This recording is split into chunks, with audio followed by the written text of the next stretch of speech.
La personne du Saint-Esprit est très importante. Cette personne qu'on appelle le Saint-Esprit, c'est de lui, c'est d'être où est-ce qu'on a besoin. Tout croyant a besoin du Saint-Esprit. Si tu arrives à le rencontrer, si tu arrives à devenir ami avec le Saint-Esprit, ta vie ne sera plus la même. Le Saint-Esprit est celui qui est chargé de la mission de Dieu sur la terre. C'est lui qu'on doit voir pour voir Dieu. Si on voit le Saint-Esprit, on a vu Dieu. Quand Jésus était sur la terre, il a dit celui qui me voit a vu le Père. Alléluia. Et il a promis que va nous envoyer un autre consolateur. Une personne du même genre que lui. Une personne qui a la même puissance. Une personne qui a la même capacité. Il a dit qu'il va envoyer cette personne. Il parle du Saint-Esprit. Le Saint-Esprit, c'est Dieu lui-même. C'est lui qui est la puissance créatrice. Si on dit qu'il y a de l'homme, on va dire Dieu. Mais Dieu, quel Dieu? Dieu le Saint-Esprit. Si on parle de Dieu, on peut le voir en trois dimensions. Jésus a dit Dieu le Père. Il a dit le Fils. Il a dit le Saint-Esprit. Les trois sont un. Mais ils ont des fonctions différentes. Au commencement, Dieu était assis sur le trône. La terre était informe et vide. Si on lit Genèse 1, verset 2,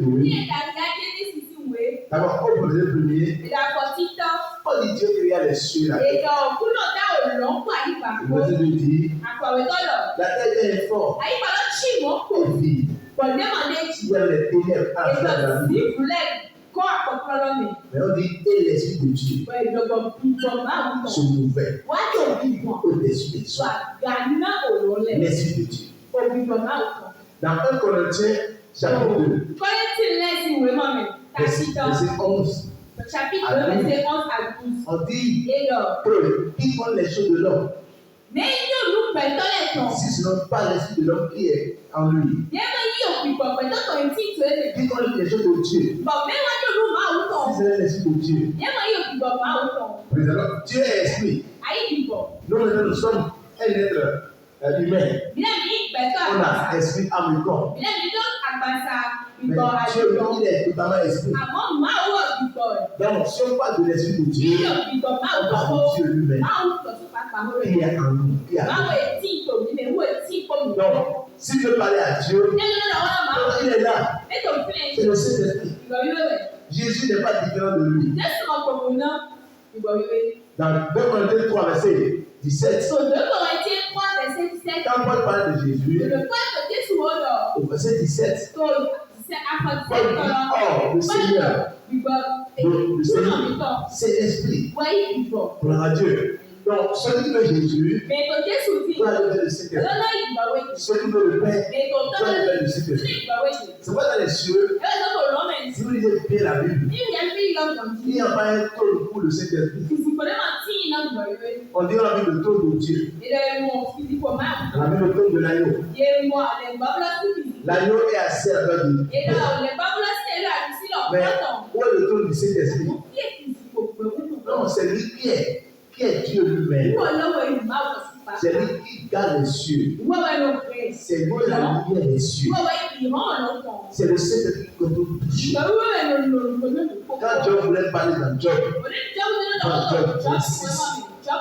Job a dit que c'est lui qui donne la tranquillité au ciel. Donc si on veut la tranquillité au ciel, c'est de le Saint-Esprit. Job 26, verset 13. Il dit, son souffle donne au ciel la sérénité. Sa main transperce le serpent fiable. Alléluia. Amen. Le souffle de Dieu, l'Esprit de Dieu, c'est lui qui donne la tranquillité. Gloire à Dieu. Donc, si on parle de cet esprit, on parle d'une personne très importante. Personne ne peut aller au ciel si le Saint-Esprit vous l'amène. Personne ne peut connaître Jésus si le Saint-Esprit vous donne Jésus. C'est vrai dans la Bible, quand les pharisiens et les scribes ils se moquaient de Jésus, ils ont dit oh non, laissez-le. Il chasse les démons pas Belzébul, le prince des démons. Alléluia. Jésus a guéri un sourd-muet qui est sourd. Et tout le monde criait. Les gars étaient tellement en joie que je dis qui est celui-ci? N'est-il pas le fils de David? Le père dit non. Ce gars qui avait chassé les démons par le prince des démons. Il a qu'on appelle Belzébul. Il dit Satan. Jésus dit non. Il dit Satan ne peut pas chasser Satan. Il a commencé à parler. Il a dit si je chasse les démons par le Saint-Esprit, le royaume de Dieu est donc venu vers nous. Il les a avertis. Il dit toute blasphème comme moi. Tout ce qu'on a dit comme moi sera pardonné. Mais tout ce que vous direz comme le Saint-Esprit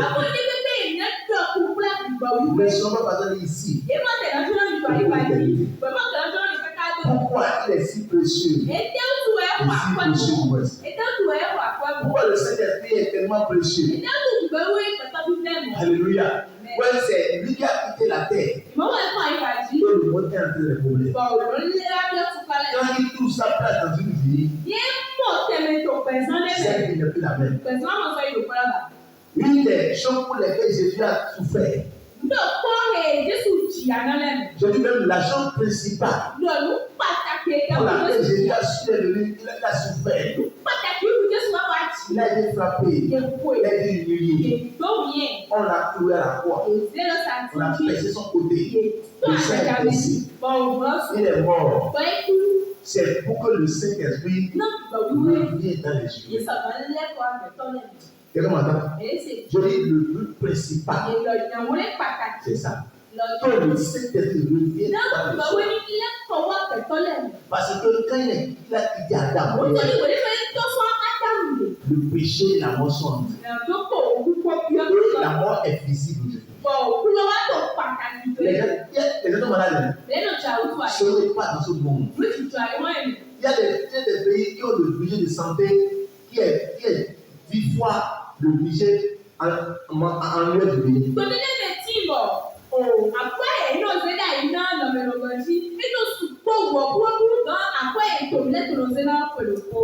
Vous créez maintenant? Il y a des gens qui ont des budgets de 6 milliards de dollars. 20 milliards de dollars par an. Parce que la mort est visible. Parce que le Seigneur a quitté les hommes. Gloire à Dieu. Donc, la mort, l'échec, tout ce monde, l'échec, la honte sont venus parce que le règne de Dieu, qui est le Saint-Esprit, dans une vie, est parti. Gloire à Dieu. Donc, il faudrait qu'il revienne. C'est pourquoi Jésus a payé le prix. Il a dit c'est le sang de la nouvelle alliance. Le sang du pardon. On va nous pardonner. On va nous régulier. On va nous laver. On va nous purifier. On va nous sanctifier. Et le Seigneur reviendra. Et quand il viendra, il va recommencer le règne de Dieu. Donc, frère, toi qui m'entends ce matin, c'est le Saint-Esprit chercher. Pourquoi on dit ne péchez pas? Parce que si on dit le chrétien doit faire ça, le chrétien doit faire ça, on doit mentir, on doit forniquer, on doit voler. Bon, vraiment, c'est la religion. Et vraiment, la manière dont on l'exprime comme une loi, les gens ne comprennent pas. La raison pour laquelle tu dois pécher en tant que chrétien, c'est à cause du Saint-Esprit. Président. Parce que quand tu es né de nouveau, quand tu es arrivé à Jésus, le Saint-Esprit est venu en toi. Il est venu dans ta table. Il est venu appliquer à ton cœur. Mais quand il est en toi maintenant, il y a des choses qu'il ne faut plus faire. Tout péché que tu commettras va l'angoisser. Lui, il s'angoisse. Voilà qu'il a promis. Jésus l'a dit. Il dit quand il va venir, il ne repartira pas. Quand le Seigneur vient habiter en toi et moi, Jésus dit qu'il va rester en nous éternellement. Aussi longtemps que tu vas revenir Jésus. Si le matin tu vas dire je relis Jésus. Je ne veux plus de Jésus. Aussi longtemps que tu vas dire ça, de façon consciente. Et ça, c'est pas n'importe quelle personne qui dit ça. Les gens qui disent ça, c'est ceux-là qui ont connu Dieu, qui ont goûté la puissance, qui savent que si ils disent ça, ils iront en enfer. Ils ont dit, ils ne veulent plus, ils sont allés en enfer. Gloire à Dieu. Donc, quand tu n'es pas à ce niveau-là, tu as jamais le Saint-Esprit en toi. Maintenant, ne l'attise pas. Si on dit ne pèse pas, c'est quoi ne l'attise pas? Voyez, si on voit le verre, vers le terre, et on me dit c'est pas. Voyez l'angoisse vers le terre. Si le verre de terre sort, il est un gros verre de terre. Il est joli. Et les gens font ça. Mais quand on met un peu de sel et tout ça, il se recule. S'il bouge, il touche encore. Et qu'on va chercher le chou. Et qu'on va s'angoisser. Et qu'on va rouler. Il se déchire. Il n'aime pas ça. Donc le sel n'aime pas le péché. Celui en toi, il est une personne importante. Il est venu pour t'aider. Pour te conduire au sommet. Il est venu pour te guérir. Il est venu pour te maintenir en bonne santé. Il y a aucune question que tu vas lui poser, il ne te donne pas la réponse. Il a la réponse. Il sait quel chemin tu vas prendre. Il sait quel mari tu vas prendre. Il sait quelle femme tu vas prendre. Il connaît ton travail. Il connaît le plan de Dieu pour toi. Il sait quel genre d'amis tu veux faire. Il connaît les résultats que tu as pour toi. Il connaît tout. Le Seigneur connaît tout. Mais quand il est en nous, on le néglige. On angoisse. On ment. Il dit ne ment pas. Et on ment. Et ça la prise. Et on sent que tout le temps, ça veut dire que quelque chose ne va pas. Quelqu'un m'entend? Qui est ici qui pêche là? Tu n'es plus à l'aise. Si tu fais quelque chose de mal, tu n'es plus à l'aise. Il y a des personnes qui sont à l'aise. C'est une catégorie ici. Si tu es chrétien, tu mens. Tu as les mauvaises pensées. Tu as la colère. Tu te mets en colère. Et tu es à l'aise là. Peut-être tu es sauvé. Mais tu es revenu encore dans tes ténèbres. Mais si tu es vivant et tu pêches, tu n'es plus à l'aise. Ça prouve que le Saint-Esprit en toi, il est risqué. Il est angoissé. Et il attend que tu lui dis, Seigneur, pardonne-moi. Je ne veux plus, pardonne-moi. Alléluia. Moi, ceux-là qui disent qu'on ne doit plus demander pardon. Ceux-là qui sont déjà morts il y a longtemps. Parce qu'un cadavre ne peut pas ressentir quelque chose. Mais celui qui est vivant, quand tu le piques, il va réagir. N'est-ce pas? Voilà, Dieu. Donc, si tu es vivant dans le Saint-Esprit, tu fais un faux pas, tu vas descendre. Automatiquement. Et tu n'as pas le verset, aide-moi. Donne-moi. Je ne sais pas. Et tu plus la paix revient encore. Est-ce que quelqu'un vit ça là? Comme ça? Tu vis des choses comme ça? C'est ça que tu es soumis. Donc, tu dois chercher le Saint-Esprit. Je vais dire quelque chose.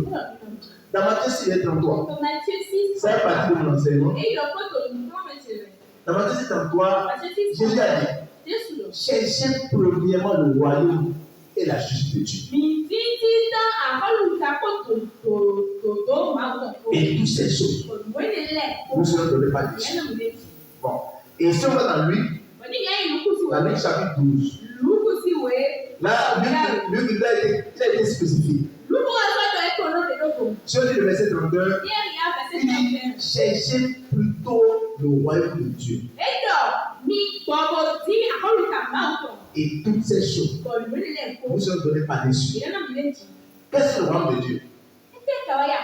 Et Jésus a dit chercher. Et c'est la seule chose que chercher. Et quand tu cherches ça, le reste te sera donné. Regarde combien de fois Jésus a simplifié le chemin de la vie. Le royaume de Dieu, on va voir ça. On va aller dans Romains chapitre 14. La bonne, la définie là. Romains 14. La bonne du royaume de Dieu là. Il dit car, Romains combien? Verset 17. Car le royaume de Dieu, ce n'est pas de manger et de boire, mais la justice, la paix, la joie, par le Saint-Esprit. Président, c'est le royaume de Dieu, c'est la présence du Saint-Esprit dans la vie d'une personne. C'est-à-dire que le Saint-Esprit est sa nature. Le Saint-Esprit est sa nature. La nature du Saint-Esprit, c'est la justice. Sa nature, c'est la joie, c'est la paix, c'est la douceur. Donc, quand il est en toi, il y a la paix en toi. Président, quand je la crise, comme ce qui m'est arrivé le vendredi, amen. Et il a senti qu'il était attristé. Et je savais pourquoi il était attristé. Parce que moi, je suis pas à l'aise. Aide-moi, Seigneur. Pardonne-moi. Aide-moi, Seigneur. Et je recherchais jusqu'à ce que la paix là est revenue. Je dis merci, Seigneur.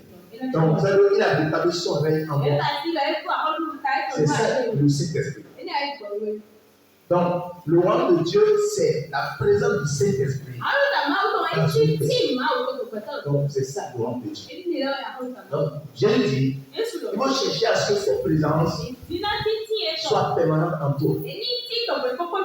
Il faut avoir la paix avec le Saint-Esprit en toi. Il faut chercher la paix du Saint-Esprit, la joie du Saint-Esprit. Il faut chercher à être conduit par le Saint-Esprit. Et tout le reste, tu seras donné. Il vaut mieux t'attendre pour le chercher, pour chercher à le connaître, que de courir et de tomber. Alléluia.